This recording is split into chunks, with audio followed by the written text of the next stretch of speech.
Cincinnati is part of a shocking group of teams that are now controlling the Big 12 Conference, and it's amazing.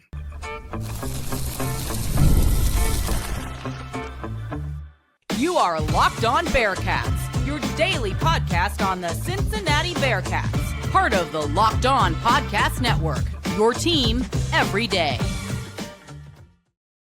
Welcome into Locked On Bearcats. My name is Jeff Carr, and I'm all Cincinnati all the time. I've worked in multiple athletic departments in the sports information area, and I've been a season ticket holder to Bearcats football for now 7 seasons. Glad that you're alongside me here today. Locked On Bearcats is part of the Locked On Podcast Network. We are your team, your Bearcats, every single day. And on today's podcast, Drake Toll from Locked On Big 12 joins me as we crossed over to look at the success that the Bearcats are having and why now the most important game, even outside of this week's game against Utah, is now Cincinnati BYU coming up here in 3 weeks. We'll discuss that later on in today's episode. In just a few minutes, we'll look at why people seem to believe that Utah is the biggest reason that College Game Day is actually going to Utah and why they're wrong.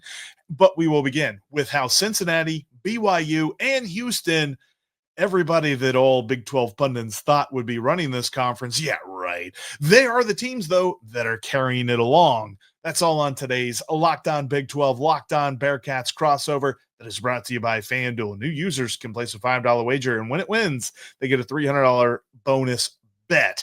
Download FanDuel today. Jeff, what happened here? It seems as though Cincinnati, Houston, and BYU, the little schools that could, have walked into the conference and taken it over. Welcome to the American Plus. Stop. That's not going to go well for us nationally. Don't give ESPN any ideas. But, I mean, there's a little bit of a brand here. Now, granted, it's more so basketball than football, but there's a brand that UC brought with them. I mean, for a while, they were Jordan brand back in the day. But at the same time, like, UC is a name of a team that people are like, okay, they're a little bit new here, but it feels like they're old. And that's because they have seen the success everywhere else. Talk about a conference that they used to be in the Big East, and then the American, and everything in between. They've done it. It just took them a few years to kind of, buffer and get here, and a little bit of pressure on Scott Satterfield. And now here we go. The offense is scoring. The offensive line is pushing people around, and the defense does exactly what it needs to at the moment that it needs it the most. And that's all they got to do. Yeah, I said to somebody the other day, like, Cincinnati, I am leaning more on their defense as a reason they're very good. And I get, you could look at the scores and be like, well, that's stupid. And I watched the Kansas game. I've seen Cincinnati give up a lot of points. I saw them give up a lot of points in that spurt against Baylor where things got super hairy. But Corleone and beyond, there are some NFL talent on the Cincinnati defense. And when it's put together and cohesive, it can be one of the top 3 or 5 defenses in the Big 12 to help you win a Big 12 championship. What I want to further understand, though, and I'm not saying there weren't NFL-caliber players on Cincinnati or BYU 5 years ago. There certainly were, since he was a playoff team. How so quickly, though, did these smaller, quote, smaller schools walk into the Big 12 and utilize resources they hadn't even been given yet to build rosters that could compete with a school like Texas Tech or a Baylor or a Kansas State who have been in the Big 12 for decades? I think there's 2 reasons why Cincinnati's put themselves in this position, at least with the other teams. The first thing is continuity and coaching staff. I mean, the head coach, the offensive coordinator, defensive coordinator have been here together multiple years. You just don't see that in college football, no matter what conference you're talking about. And then their investment from their university in their program. They have an elite practice facility, something that makes the pro football team down the road just absolutely look ridiculous because this indoor practice facility that is being completed and the weightlifting facility and the training facility that they have now is NFL caliber. And that's why we're seeing a injury report that is mostly clean each and every week for the Bearcats. But the continuity of how Scott Satterfield has been able to build his coaching staff, build his roster, bring in talent in the transfer portal as well as the recruiting trail. That's where everything kind of comes together. Like, as much as we blame Scott Satterfield for the lack of success the first couple of years in the Big 12, he is the reason that they're here now because he built this entire stable of talent. It's because of their lack of success in the win-loss column that they've kept this continuity together, and they've brought themselves to this point in 2025. We were going to have a real conversation about Cincinnati firing Scott Satterfield around week 7 or 8 in my mind. I mean, I was completely ready for this to be the year where he was gone off the chopping block, because it's at Cincy, you have to win in football. It's a prideful program with great history, rich history, and they've seen recent success. So now somehow Luke Fickell's about to be fired from Wisconsin, and Scott Satterfield seems to be possibly the career guy. I mean, this is as good, I think, as Cincinnati has felt since that playoff run. What flipped for Scott Satterfield? I think it's just got to be the fact that he got the right talent in the right places, because this play calling, and, we talk about a lot, especially heading into the Utah game, he's got to be in his bag with the play calling side of things, but it's always been there. It's just his first year, his quarterback was Emory Jones, who was much better at running the ball than he was throwing. Yeah. And you had receivers who were fast, but didn't have good hands, or they had good hands, but they couldn't run and they couldn't hold on to it, things like that. There was a lot of defects. There are no longer any defects. I mean, Isaiah Johnson, who is a sophomore right now, really broke out against Baylor, had a nice game and a couple of jet sweeps and a really great touchdown grab that sealed the margin of victory for them. Even down to Isaiah Johnson, because Cyrus Allen's the guy you're going to key on. Jeff Caldwell's the guy that you're worried about over the top. And Joe Royer is the tight end in the middle that keeps it all together. But Isaiah Johnson can be this gadget guy and the speed guy. And then on the running back side of things, you got Evan Pryor, who can push it to the outside. You got Tawee Walker, who's running guys over and bodying them into the – I mean, Tyler Turner, sorry. I was trying to look up the guy's name from Baylor. Tyler Turner, I think, has just now picked himself up off the ground in Nippert Stadium because of how much he was pushed into the ground by Tawee Walker. So you've got all these different guys that whatever play Scott Satterfield calls, they've got a really good chance to make it a success. And they've got the bodies up front, and Gavin Gerhardt, Joe Cotton. You've got Taron Tayo. You've got DeAndre Buford.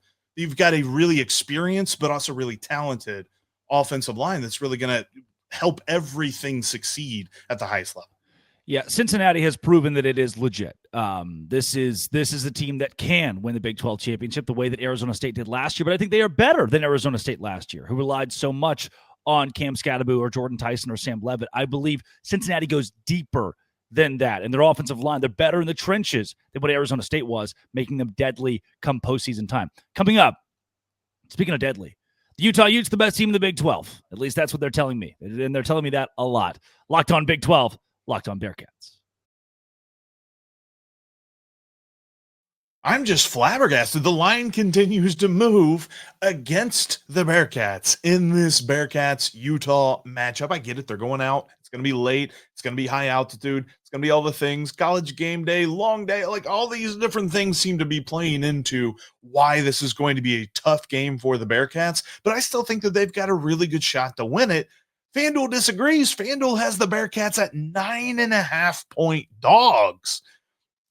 This feels like a trap, and I've always heard that anytime a line feels like a trap, that means it's a trap and you shouldn't take it, but I'm taking it. I'm springing the trap. I'm putting a little bit on the money line for the Bearcats, plus 275, and here's another one.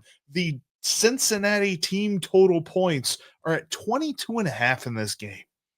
The Bearcats have been going crazy when it comes to scoring points, and while I don't think they're scoring 40 against U2, I think they're definitely scoring at least 24. So I'm smashing the over on that. That's all over on FanDuel. If you're a new user and you place a $5 wager on this game and it wins, you'll get $300 in bonus bets. What are you waiting for? Download FanDuel today. Oh, Jeff, I was reading the comments from the Utah fans, as I should never do. If you like your mental health, you should probably avoid that at all costs. And this one comes from... This is proof that Cincinnati has nothing to do with game day being in Salt Lake City. It's all because of Utah. HD Ute says on Twitter, say what you want. Utah saved this conference. Utah has brought big noon to this state twice, and now college game day is coming. Big 12 relevancy rests on our shoulders. Suffice to say that Cincinnati is cooked in this game, and Utah is the only reason the Big 12 is getting any exposure. FanDuel kind of agrees. They've got the Bearcats at plus 7.5. Yeah, they do. That's true. Over a touchdown? Are you kidding me? Look, I don't say that I guarantee a victory, but I'm very confident that the Bearcats can beat Utah this weekend. Everybody else has. I mean, a lot of other teams have beaten Utah this year. So, and a super late kickoff. I mean, it's like 10:15 Eastern time that we're getting. My coffee intake is going to be really high this coming Saturday. It's going to be very interesting in the Carr household as we get ready to watch this game. But I think it's 80-20 that the Bearcats are the reasons why Game Day is heading to Salt Lake City this weekend, because they moved the kickoff for homecoming in Stillwater to 8 p.m. because the Bearcats were coming to town. Yeah. Homecoming against Baylor was moved to a 4 o'clock game. There have been so many noon kickoffs ever since the Bearcats have joined the Big 12 that it's hard for me to count those. But now they're good enough that they're moving everything around. And had the Bearcats not beat Baylor this past week, Game Day would have been heading to, their 15th appearance at an SEC school this year. So I firmly believe that the Bearcats are the majority of the reason. The draw. There's so many NFL players on this team. I mean, you mentioned on the defensive side of things, Dontay Corleone. Absolutely, he's going to be a draft pick. Jake Golday might go higher. Number 11, the linebacker for the Bearcats. Like there's so many different talents on this team. I almost said ball club. I like ball club. Come on now. A ball club. There's so much talent here that people want this team in prime time. People want to talk about this team. Game Day knows it. And that's why they're excited to go to Utah to talk about the Bearcats, because if the Bearcats beat Utah, there's a really good chance that Game Day's here in 2 weeks when BYU shows up, or 3 weeks. Yeah. When BYU shows up. Think about this, though. We could see this is because of the way the Big 12 schedule has cracked out, and it's one that, like, I feel bad for Cincinnati. You could have had your last 4 games against, say, Oklahoma State or a conglomerate of West Virginia or an Arizona or a Colorado. But you could throw in a few Big 12 schools that I do think ultimately Cincinnati would roll over, steamroll, I should say. Whereas, like, same thing goes for BYU, and their last slate features at Texas Tech. That could be a top 15 matchup. Hello, College Game Day. And then that Cincinnati game on November 22nd at Cincinnati, that could be a top 10 matchup, a top 15 matchup. We're looking at BYU having College Game Day on the road 2 out of 3 weeks here, because the Big 12 could represent the best of college football with top 10, top 15 matchups. And we didn't have that last year. We didn't have that 2 years ago. Now this conference is in a position with 5 ranked teams to continue to bolster those. Am I crazy for saying that if Cincinnati wins, this helps the Big 12? I'm sorry, I'm going to ask you a question that expound a little bit here, which is bad journalism, but I'm not a journalist anyway. In saying that, people are like, oh, well, it hurts BYU. No, BYU can go now beat a top 10 Cincinnati team in a few weeks. Like, this is going to help. The better those rankings are for the Big 12, when a BYU or a Texas Tech or Cincinnati are still winning. Like, if BYU is number 7 and Cincinnati beats them as the number 11 team, that's going to help the Big 12 conference. We need the top 3 and 4 teams to win. Utah's not there right now. The rooting interest of the league would be Cincinnati here. Huge. And honestly, this takes me back to a point that you made a couple of weeks ago where you're like, I want a Big 12 stalwart to be the top of this conference.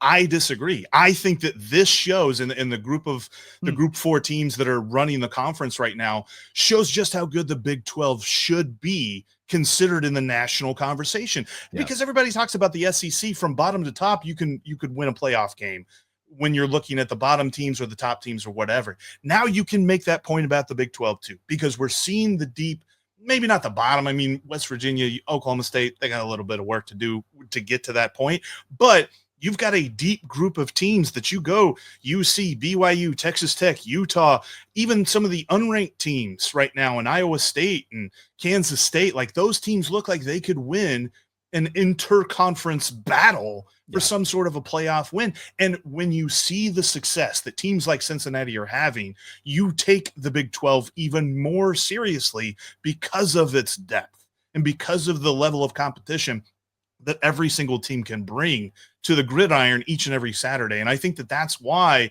these types of games are so important, and Game Day is recognizing that. Yeah, Game Day has not really recognized the Big 12 this year. I almost want to boycott it, right? I was like, no one show up. Let's not do this. But I do think they're going to learn. I've been to games at Rice Eccles Stadium. I've seen the Utah fandom.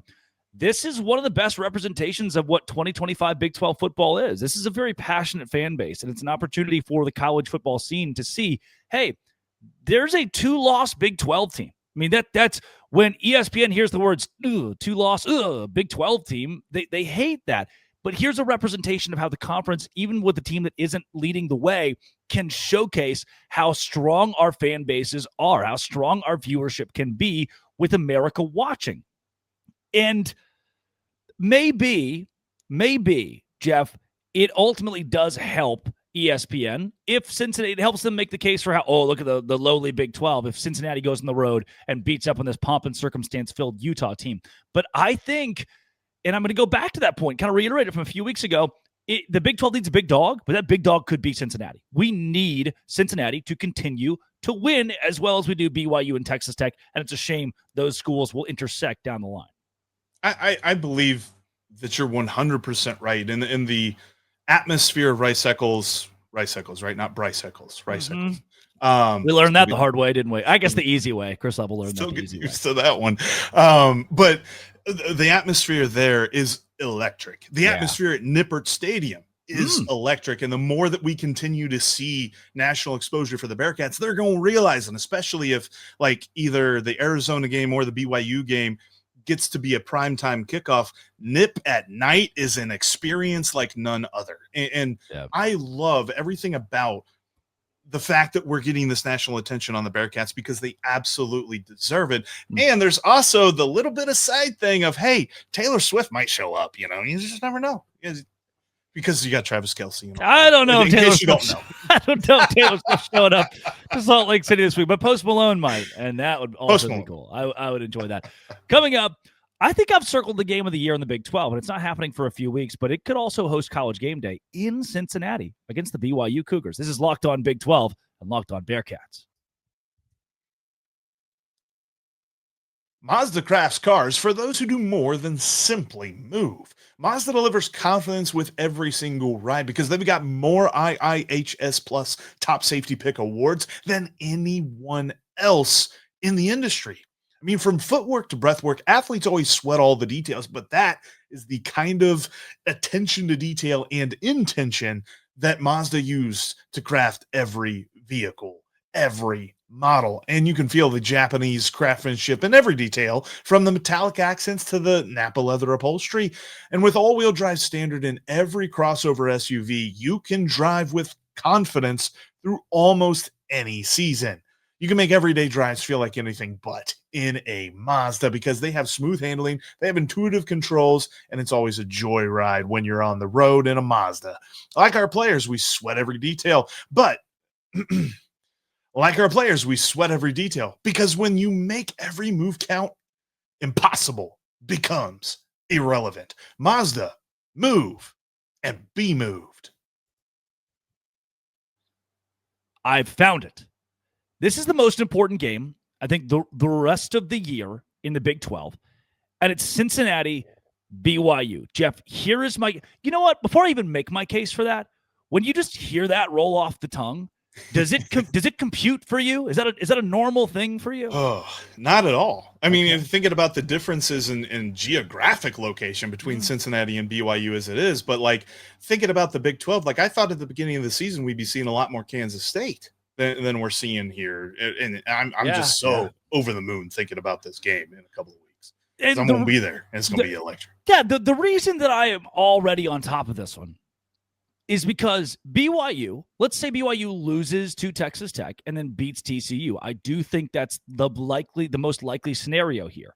And at that point, we're looking at now a 9-1 BYU taking on a Cincinnati team that, when I look at their remaining schedule, I think Utah is winnable. No matter who Utah throws out there at quarterback, I think Arizona is a win.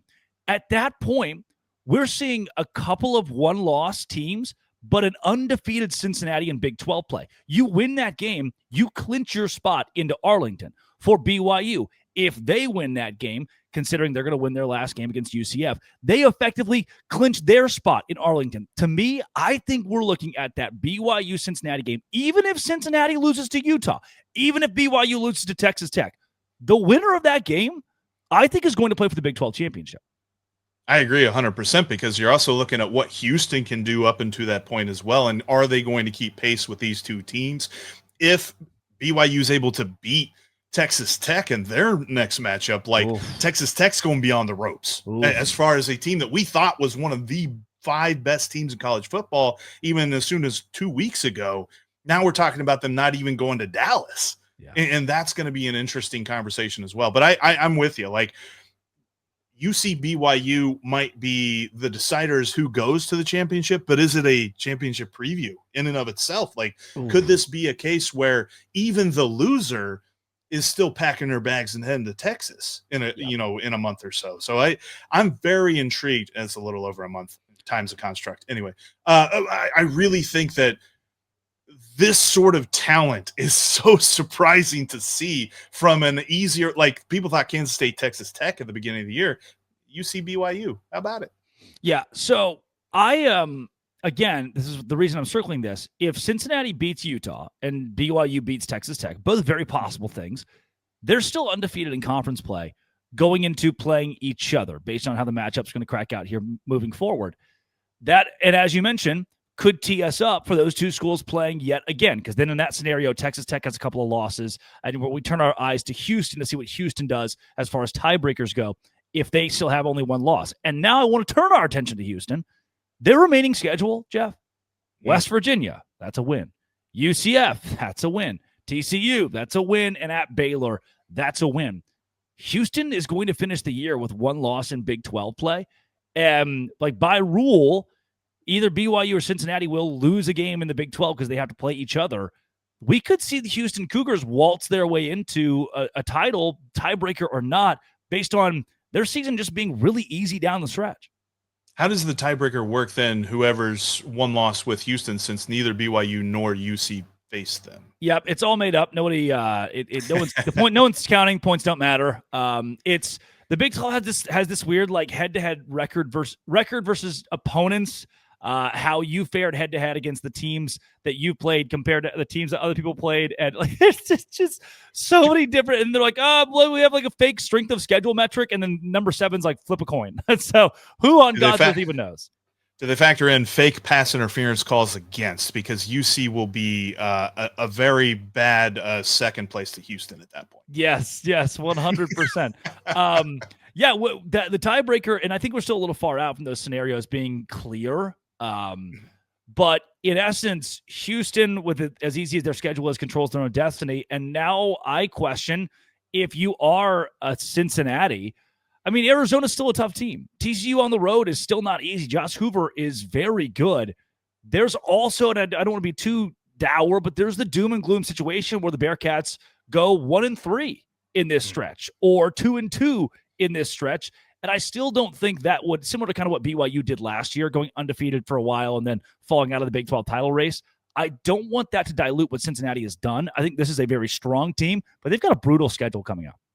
Oh, 100%. And we've changed because, I mean, I remember my first episode with Locked On Bearcats, I mentioned that Scott Satterfield should be on the hot seat. Yeah. And that heated seat has turned into an air-cooled seat right now because of how well he has coached this team. And I don't think that changes if they go 1-3. But that's also the reason that it feels like every single week it's respect needs to be earned. It's not been given to the Bearcats because this respect was not expected. Like you mentioned, we were talking about the possibility of, the Bearcats looking for a new coach mid-season had things gone a completely different way. And so now we're to this point that the Bearcats have played so well that it feels like they deserve some measure of respect, but the national media and everybody else watching, and quite frankly, the Big 12 at large is probably still like, okay, let's see what they do against Utah. Okay, well, now they face Arizona. They got to beat them. All right, now it's obvious you can't lose to BYU and keep getting respect. So week to week, and maybe even up into including Dallas, the Bearcats just got to win. They're not going to be given respect unless they win. Yeah, I'm completely in lockstep with you there. The winning thing in the Big 12 matters. It does not in the SEC. The more games you lose, it seems to be the better. Like, we're touting teams for beating LSU, and now we know that LSU is bad enough to fire their coach. So I'll never understand how the Big 12 Doesn't the FBI still have LSU in like the top 20? Yeah, it's crazy. I understand how we value the SEC over the Big 12. I do think overall they are the better college football conference. It's a matter of how dramatic they try to make the gap and how overinflated that gap has become between a league like the Big 12, who relied on Arizona State last year, who was a false penalty, no call away from beating Texas in the college football playoff. And I'll be salty about that for the rest of my life. Cincinnati, I want to go a little bit deeper in these last 4 games by going back a bit. The Bearcats haven't seen a stretch like what they're about to get. You could say that Kansas on the road and Iowa State back-to-back is kind of the toughest. The fact the Bearcats have gotten UCF, Oklahoma State, Baylor all in consecutive weeks, that gives me a lot of confidence that they've beaten the teams they're supposed to. They haven't played down to their competition. They've won the games they're supposed to. My question is, can those games prepare you for what's about to come? I think so, 100%, especially the way they beat Baylor, because they didn't beat it with Brendan Sorsby's arm.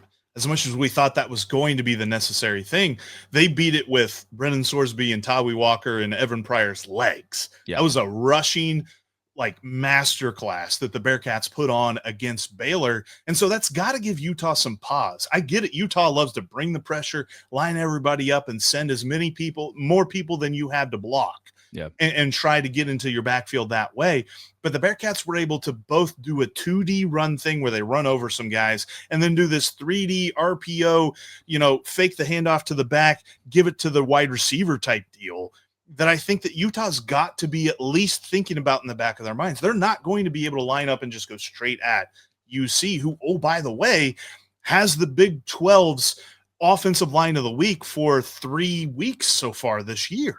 This team is really good at making sure that the trenches are taken care of so that their skill players can really get at you in multiple different ways. And then if you start to load up the box, if you start to key in on that run game and say you're not going to win the time of possession, fine, we'll go over the top with Jeff Caldwell and Joe Royer, and then good luck with that one as well. There's so many ways that this Bearcats offense can attack you, and they've shown it all in those wins against UCF, Baylor, and Oklahoma State. Jeff, big week, man. Didn't see it coming. It'll be fun. But here it is, Utah, Cincinnati, and past that, you could, with a win in this one, be in the driver's seat still, undefeated alongside BYU in lockstep for a Big 12 title spot. How can folks find more of your work with Locked On Bearcats, not just this week, but in coming weeks and the rest of the year? We're everywhere you get your podcast, Drake, right here on YouTube. We're on your favorite podcasting app as well, and you can follow me on Twitter at Jeff Carr with 3 Fs, and you can follow the show at LO_Bearcats. No doubt. Tomorrow, I'll be talking a lot more about the Big 12, actually, on this show. So you won't want to miss that. Whatever can be conjured up. There are plenty of storylines this week, specifically around the AP poll being bad. This has been, it always will be, Locked On. Thanks for making it your first listen every single day. A crossover with Bearcats and Dose Grande.